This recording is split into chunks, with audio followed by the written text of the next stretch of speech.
என்பது பூர்ணம். அவன் விலகி கொண்டான்.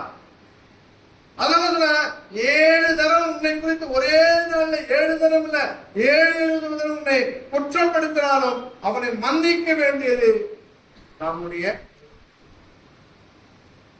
எப்படி ஆகிலும் சரி அவனை கிறிஸ்துக்குள்ளாக கொண்டு வந்து நம்மை பார்க்கிற அவனை சொன்ன, ஐயோ நான் இவ்வளவு செஞ்சும் எவ்வளவு அவன் மீது இவ்வளவு காரியங்களை அவனுக்கு நான் கொடுத்தாலும் ஒரு நாளும் ஒரு பொழுதும் அவன் என்ன முகம் சுழித்து பேசல.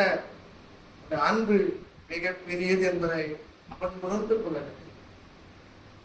இதுதான் கடவுளுடைய அன்பு. அதுல ஒரே முறையை விட்டு போகாத. உனக்கு விரோதமாக 7 முறை செஞ்சாலும் சரி அவனுக்கு என்ன பண்ண அதை மன்னி என்பதாக. ஆகவே 7 முறை என்பது நீ முயற்சி செய்ய வேண்டும் என்பதை காண்கிறது. ஆனா நம்முடைய வாழ்க்கையில ஒரே முறை வந்து எல்லாம் இல்லையா, ஒரே டைம் எல்லாமே வந்து முடியுமா? முயற்சி செய்யாம வந்து அது ஆசீர்வாதமாக கஷ்டப்பட்டதான் பலன் காசு.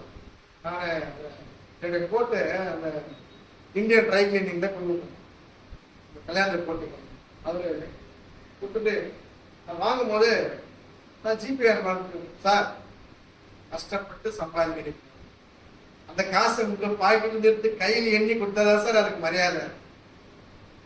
கஷ்டப்பட்டு சம்பாதிச்ச காசு நீங்க சேர்த்து செலவு பண்ண சார், போன் மூலமா பண்ணலாம் சார்.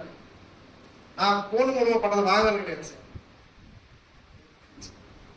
நம்ம தானே கஷ்டப்படுறோம், அதுக்காக எவ்வளவு வேறுபடுறோம், எவ்வளவு கஷ்டப்படுறோம், எவ்வளவு அதை சம்பாதிச்சு நம்ம கண்ணுக்கே தெரியாது. அது போனோம் அப்படியே போயிட்டே பண்ணாதீங்க.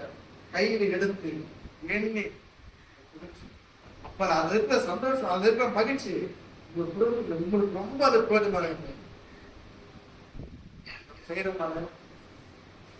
செய்யறோம் எனக்கு பிரியமான சகோதர சகோதரி, நம்முடைய வாழ்க்கையிலே நாம் எப்படிப்பட்டவர்களா சகோதரர் மனஸ்தாபப்பட்டால் 7 முறையாக சரி 7 தடவை சரி அவனை மன்னிக்கிறவராக இருக்க வேண்டும். இந்த காரியத்தை நாம் கற்றுவதாக இருக்கிறோம். 7 வார்த்தை நம்ம வசனங்களை வாசிக்கிறீங்க. 7 வார்த்தை, ஏன் 7 வார்த்தை? நிறைய பேர் சொல்லுவாங்க இந்த வார்த்தை வந்து பைபிளுக்கு இது 2 1 சார் இது 1 சார் இந்த 2 வார்த்தைமா 7 அப்படி சொல்லுவாங்க. 7 6 1 இப்படி 1 3 எல்லாமே சேர்த்து 4 வாரம் தான் சார்.